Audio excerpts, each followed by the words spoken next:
lets it fly. Oh my goodness! Touchdown LSU! They win the game! They win the football game! An explanation is demanded. Oh man, here we go! Wide open. Nobody Crash swing.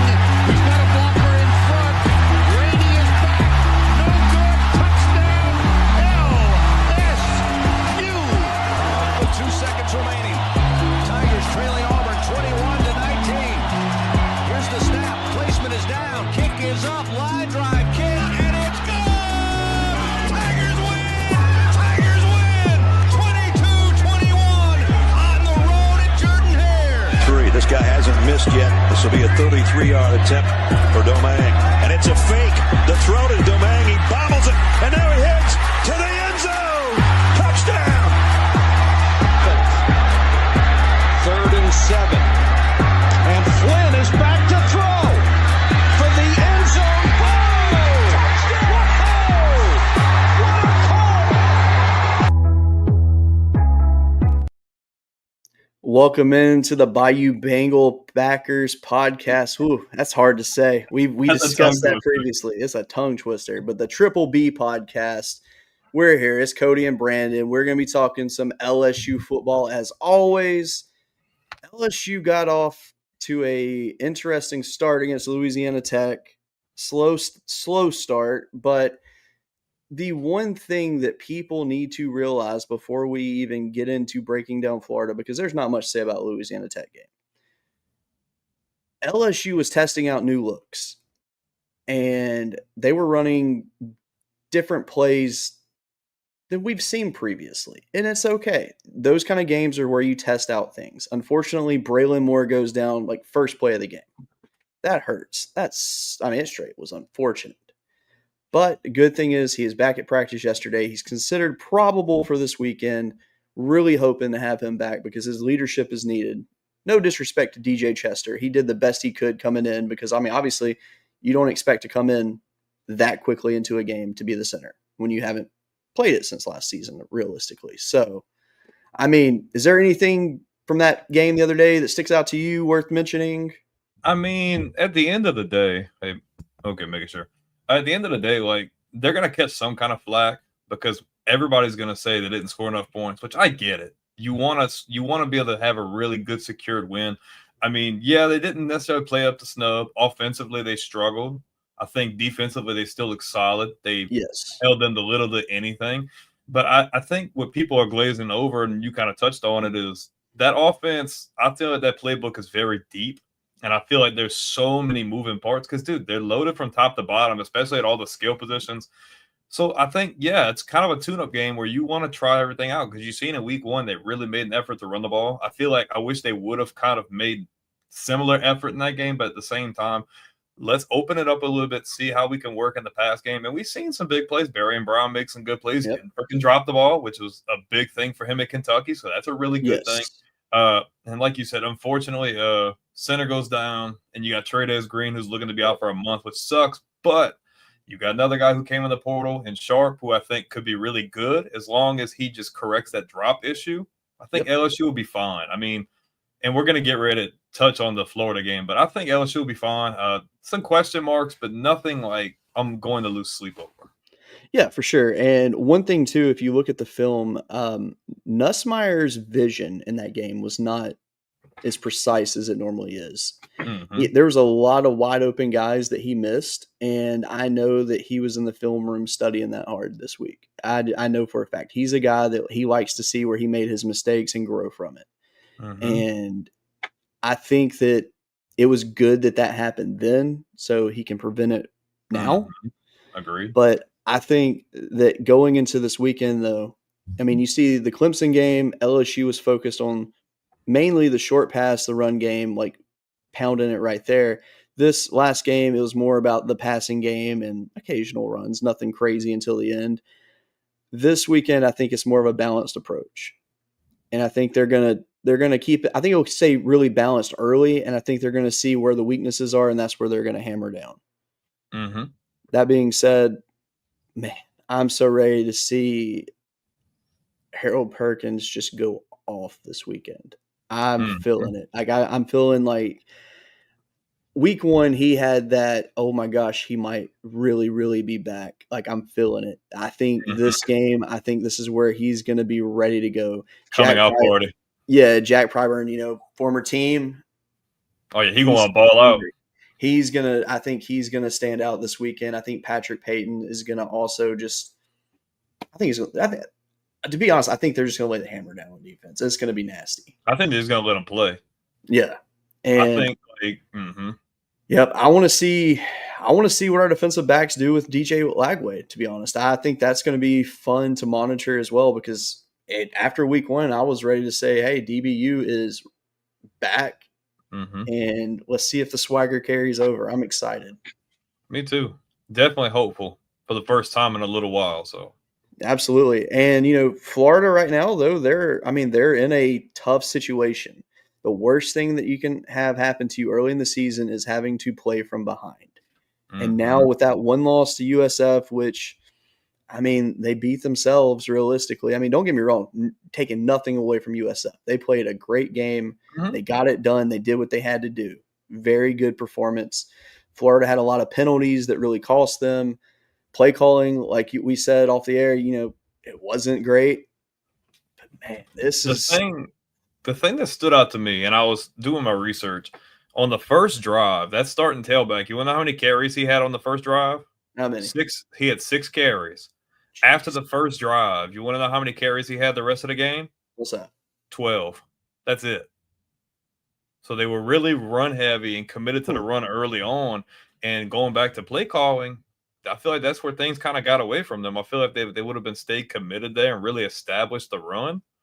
I don't think they would have had those issues. USF plays really fast-paced, high-motion offense. They're moving everywhere, and they had a really good game plan. But I feel like if Florida would have been more disciplined in regards to penalties, and I don't know who's calling the plays, but I think if you would have just doubled down on running the ball, it would have opened up Lagway's pass game. And he could already run too. So it's like they're very talented.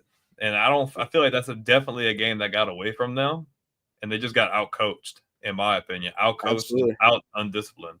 Absolutely.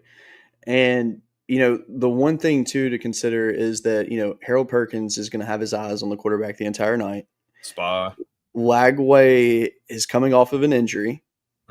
So I'm not sure just how good he's feeling yet in terms of letting loose and, running the ball per se, because this ain't the game to do it. Exactly. It's not. This is not the game to do it.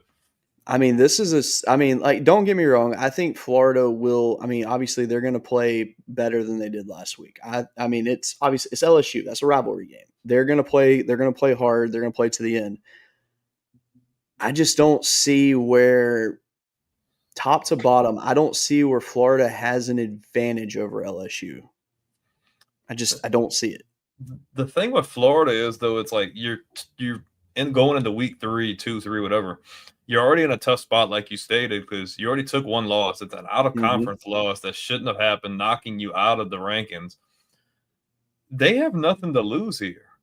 They are going to come in with a chip on their shoulder and say, no, we have to punch them in the mouth early and set the tone, because Florida knows if LSU gets up on them, because I feel like LSU's defense will be good.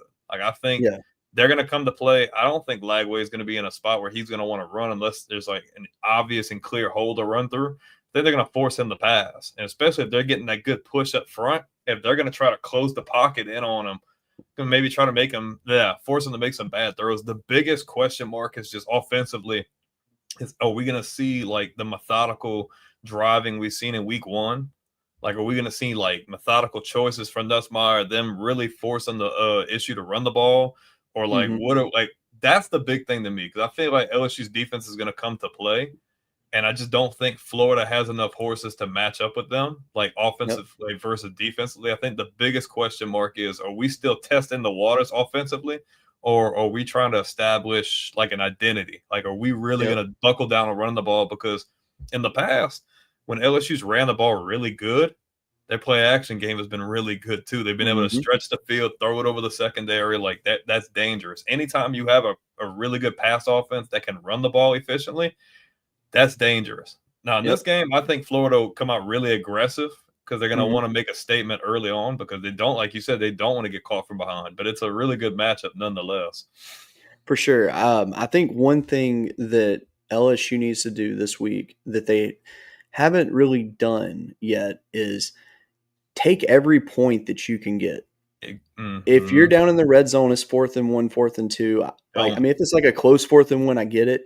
But if it's like that, take the 3 and just go. I Mhm. mean, I say just get everything you can because there were so many points left on the board at Clemson. There were points left on the board against Louisiana Tech. Like, you just can't leave points out there. And I mean, if LSU in the first half has, let's say they get 5 possessions in the first half. All right. Okay. And let's say that you get 1 touchdown. Great. And the other ones are close, man, get those points. Okay. I mean, look, even if that's 12 points added to it, I mean, you're up, guess 19 points on the board right there. Mhm. So I think I would rather it be a small ball kind of game per se and get everything you can because nothing is promised. I would rather take small scores every time and extend the lead Mhm. versus taking the risk and giving the other team a shot to come back every time.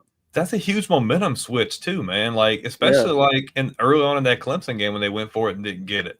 I'm like, dude, like I get it. I'm all for being ballsy and going for it on 4th down, but it has to make sense. And Yeah. sometimes in these games, like, I mean, we've both played ball. We've been in the scenery. Sometimes there's a right and a wrong time, especially based on the vibes and the tempo of the game.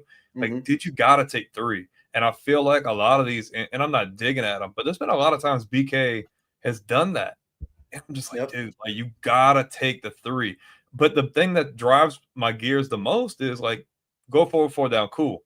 But be creative because I've Yep. seen, and especially like I think once or twice in that game, we went for it on 4 down, and there was just no creativity. Like Joe Sloan, what are we doing? Like, don't freaking run a gut or freaking throw a screen to the left. Like they're gonna cover the ground. Like you gotta you can't just be basic. Like if you're Yep. gonna go for it on 4 down, that's a risk. You have to be smart and calculated. Because guess what? At the end of the game, like that field goal that you don't take could be the difference maker in you winning or losing. You have to take points at any point in time because you just don't know what's going to happen 3 quarters from now, 2 quarters from now, and so on. Absolutely. Absolutely. Now, going looking at the after this game though, I mean, Florida has the toughest stretch of a schedule you could Dude, ask for. that's 2 years in a row. Yeah, like I just so I'll pull it up and I'll read their schedule out loud real quick because it's I mean, honestly, Gauntlet. I feel bad for them because I wouldn't want this schedule. I don't care if I knew I had the best team in the country, but so you have on the road at LSU, then the following week on the road at Miami, then you have Texas at home after a bye. Okay. You have on the road at A&M, That's a then hostile environment. yep, Mississippi State at home. Oh, you get Georgia at home, though. Yep, Georgia at home, yeah. Then you have Kentucky, who I think they will beat Kentucky. I will. That is the only game so far that I've You're said where I'm like, favored. I think they will take that. Then they have to go to Ole Miss, Mm-hmm. Tennessee, and then Florida State. I see one game on there that's like, okay, they're gonna win that. I'm not But even convinced that they're going to pull out the Mississippi State game because they haven't lost yet. like I'm They've got a good so quarterback, too. So. I got hammered last year by Florida fans. So we did a preview video for their season, and I said Florida's going to go 2-10 this year, and they started the year out where it looked like, hey, they are going to go 2-10, and then obviously everybody rallied behind Napier because they made the announcement he's going to stay. He won his team over. The switch was flipped, and they ended up finishing very strong last year. Mm-hmm. I don't know if that can happen this year. And that's not a knock at the team at all. But their talent level, they have some good dudes, but the Mm-hmm. problem is they're still just not. It's like, all right, elite teams are here, good teams are here. And they're Florida's like, just like right there. They're close. the They're talent's just there. The yeah. talent's always there. It's like they're just missing a couple of key pieces. Mm-hmm. And once they get that, then they're fine. But I don't see Napier making it. If Napier is the coach next year, I will be genuinely shocked. I mean, they would have to go on a stretch. I mean, and we talk about last year, like those wins down the stretch is what kept him his job. You knock off freaking back-to-back. You knock off LSU and Ole Miss. That's a big deal. Mm-hmm. Like, and that's what saved his ass. And I mean, he's It been doing is. great. They've been doing good in getting players in there. They lost some good players. Mm-hmm. They have a really good they have like 2 or 3 guys on the offensive line that could probably play at the next level. But I don't know, man. Like, the SEC's tough. And teams that we thought might be bottom feeders, like Mississippi State, for instance, they have a good quarterback. They don't look completely. And I mean, obviously, it's only like week 2, week 3, but like, that's the nature of this conference, dude. It's cannibalistic, and you just don't know what to expect. Like, I love Billy Napier. I loved when he was at UL. I thought he was a really good coach. I just thought the jump was a little bit too high, personally. Yeah. I mean, it's good that he's got his locker room on his side, but at the end of the day, like, if it's not turning into W's on the win column, like, Florida has proven in the past that they're not patient with look at Dan Mullen. Look at, like, there's so many, a list and plethora of names that just didn't get enough time that I feel like probably could have did a good job, that they're just ready to hightail and kick them out. But I mean, that's a big brand. It's the same thing with LSU.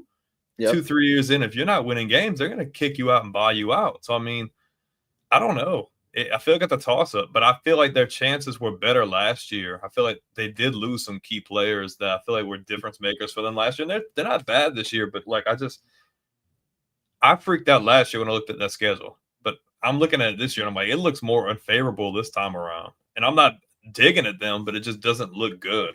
Yeah, I mean, there's just no give in that schedule. I don't know. I mean, I'm sure they will win a game or two that they should not win.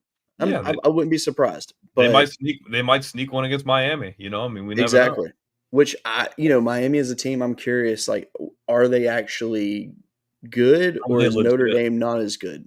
Because that's kind of the debate I'm having about Alabama. Is Florida State actually good, or both of them just not that great? Well, you're talking about Miami and Notre Dame. Well, you'll find out about Notre Dame this week because they've got to play A&M. So, I mean, that'll be kind of your justification going into, like, the next week to say, okay, they're good, they're not, and so on. So, I mean, I don't know. It's not favorable. It's not a favorable situation for Florida.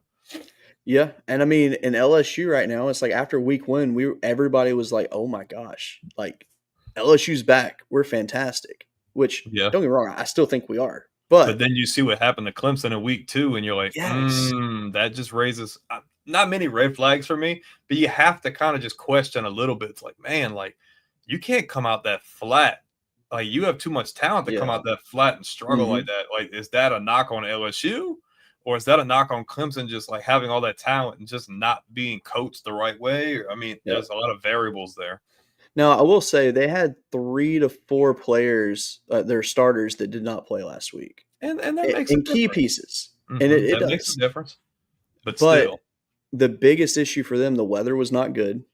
So, obviously, you're not going to get going like normal. Troy went in and just, kind of like you said, Florida's after they punched him in the mouth, and they got that lead. But after the long rain delay or weather delay, and then they made it to halftime, they made their adjustments, and then obviously they come back, pull away. And so they looked better.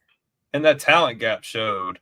And as it does sometimes in those situations, like one of those smaller schools will get up on you, and maybe they don't execute 1 or 2 plays, and then the talent gap starts to show, and they just overpower them and come back. I mean, So let me ask you, for this game this weekend, who do you think, pick one guy offense, one guy defense, who are the X factors that have to really stand out? I mean, you want to say Garrett Nussmeier, but honestly, I want to say Caden Durham, because I think them establishing the run is the most important thing, because I'm scared that if they don't establish the run, I don't want the offense to kind of fall back into what it was last year, to where Nuss is dropping back like 40 plus times. And there's some throws that are really looking good, but then you have a opportunistic, hungry defense in Florida that's looking to make a play, and the turnovers start coming. And when turnovers start coming, momentum changes. And just there's a lot, I feel like, that rides on that. And defensively, for me, I feel like it would be between Perkins or Pyburn, because I feel like Pyburn's got a lot to prove. You didn't really hear his name a whole lot over the last couple of weeks, but I think he's a freaking animal. I think he's a physical specimen. I think he's a big difference maker for them on defense. But if Harold Perkins gets off early, that's just going to be light a fire under everybody else's ass. Like, oh yeah, we're here to freaking mess them up. So that's what do you think? Yeah. So I'm gonna start with defense. I think that I really think that AJ Halsey is going to be the difference maker for them. I I would think like that that. I think it's time for him to really get his chance to shine because obviously week one he only played one half. I think this is where we really see what he's made of because obviously Mansour Lane would be an easy answer for the secondary, but I'm gonna go there. But offensively though, I think the biggest piece that we have to see really get going this week is Nick Anderson. He got that taste in the end zone last week. He finally was able to get out there, get some fair reps. He proved himself. I think that if he gets enough snaps, I think that he is the guy that's going to end up being like a 1C in the rotation because Aaron Anderson's he's number one right now. 1B is Barry and Brown. I think Nick Anderson can be 1C. I think it's because they're all three just They're that studs. good. And so I think those two are my ones that I think have to stick out. I like But that. I 1,000% agree with yours as well. I think that there's quite a few guys that should be the X factors this week. I would really like to see Chris Hilton get a coming out party because I think he's almost in that conversation too. I mean, he's really good. He's the best deep ball threat we have. But honestly, we're talking about offense. Like Sharp is a guy who I feel like needs to really be in that space to step up. Like that has to be your safety blanket, especially in a game like this where it's high intensity. I know it's at home, but Florida's really hungry. You need your tight end to be able to come down with those balls, whether it be like on 3rd and long, 4th and short, in the red zone, within the freaking hash. I mean, I think that's one that people should be talking about more. And that ball security's got to improve, man. We can't be fumbling the ball, and you have to catch it. Tight end is like you always want your receivers to catch the ball, but tight end is like guaranteed. Like when we were growing up, you seen Jason Witten for the Cowboys. It's like, oh, reliable. I need you to catch the ball. Crunch time. That needs to be him this week. And plus, think about it, like if you're playing like Madden or NCAA, if you run a slant or something, every time you throw to the tight end, he's going to catch it. There's no missing there for some reason. I don't know what it is, but it's like there's glue on his hands. I swear. So it should be guaranteed yardage there. I will say I miss Mason Taylor so much. He would be deadly in this offense. Oh my gosh. If he was still there, I think we'd be unstoppable offensively. I think LSU would be – I think they would already be at number 1 by now. Dude, because he was just so athletic, strong, get open, fast. Like, he had it all. And I feel like Trey Green can end up being that guy. But, obviously he's going to be out for a while. I think Trey though, I think they've made it clear, though, he's not going to be your typical tight end. And I think they're going to run him like we were talking about last week in like that Kyle Pitts sort of role. Like, you can put him out wide on the line. You can put him in motion. It doesn't matter. Yep, absolutely. Which I think that's a mismatch.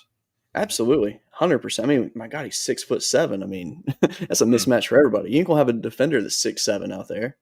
So, but I think the crazy thing is, like, I want to see them spread the ball around though, because we're talking about those 3 guys. You're talking about Chris Hilton.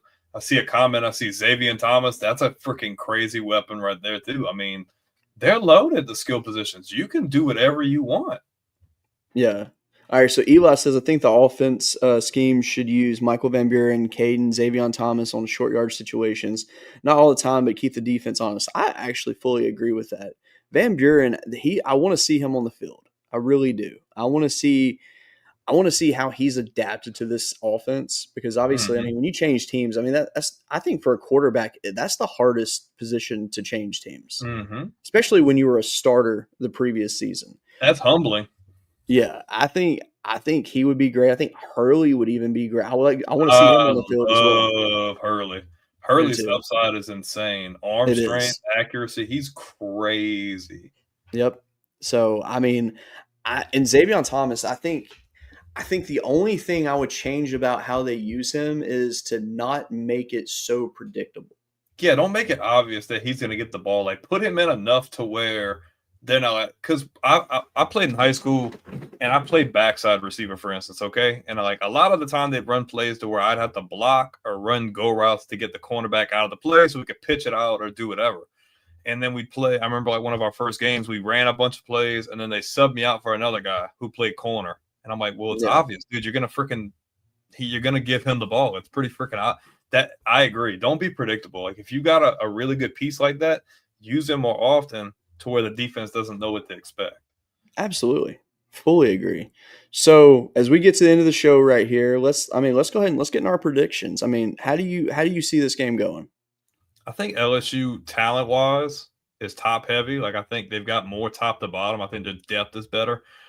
But I will say, and this is the same thing for anybody in the SEC, like an SEC team coming off of a loss, going into like a big time matchup like this is not a favorable situation for like Mm, LSU in this instance because, like I said earlier, they're going to look to come in and make an impact early. They want to set the tone and take the momentum from the start. That way, if there are any mistakes, they should still be able to hold on to what grasp of control they have because they know if LSU contains them early and LSU gets off scoring, like they're not going to be able to catch up. And like you said before, we don't know if Lagway is 100% really confident because I don't think it's good for him to try to run the ball at all in this game. And that's not even being an LSU guy. That's just like, dude, they're fast on defense, especially in the absolutely. front seven. They're very fast. Coming off of the edges, I'm not wanting to run. I just want the offensive line to hold up enough to where I can make a good decision and put the ball where it needs to go.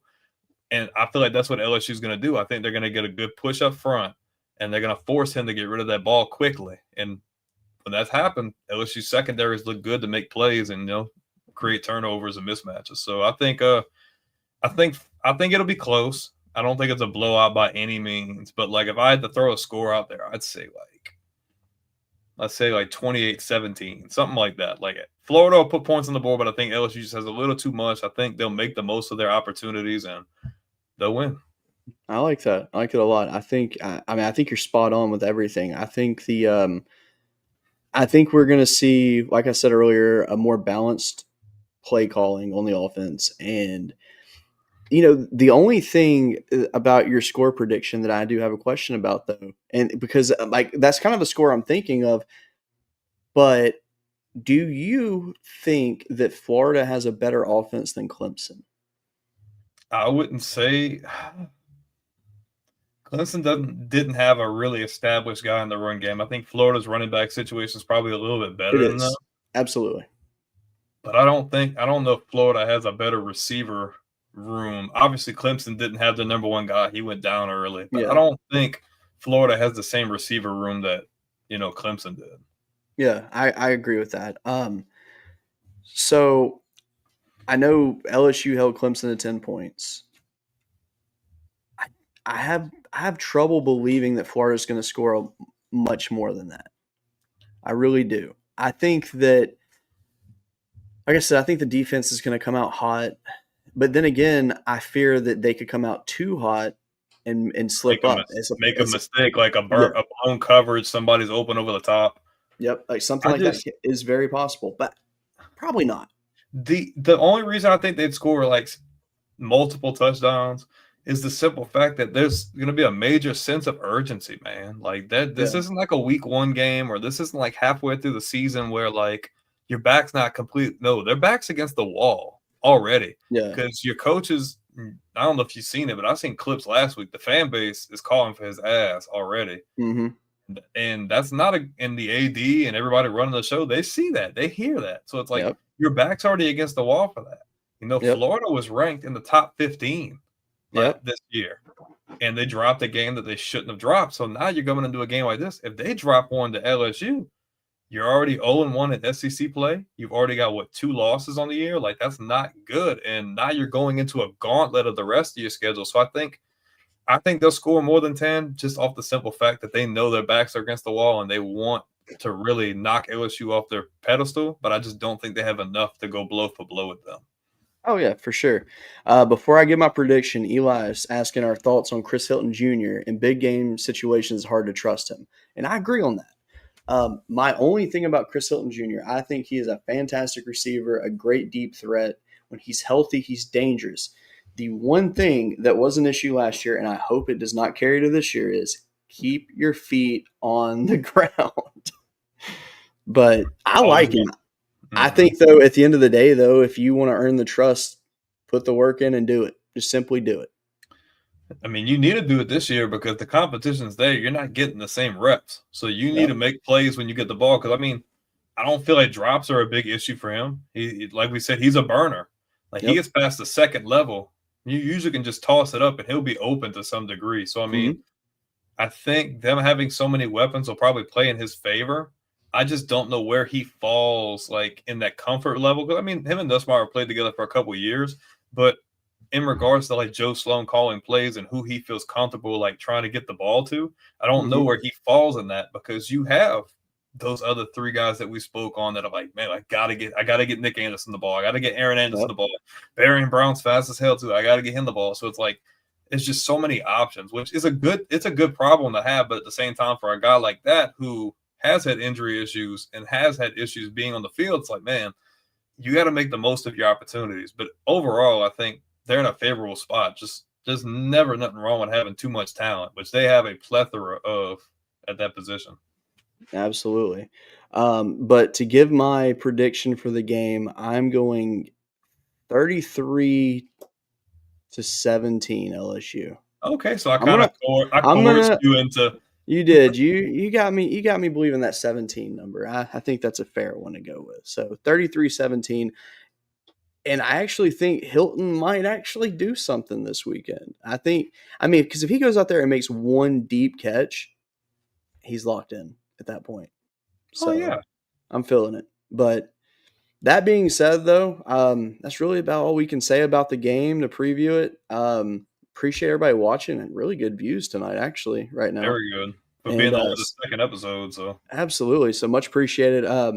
By the way, we will be airing from our actual YouTube channel on the next show next week.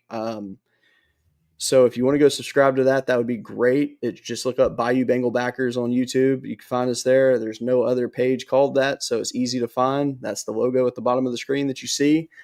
That being said, presented by College Football Backers on the Villains Media Network. We appreciate you watching. Enjoy the games, and we'll see you next week. Go Tigers. Go Tigers.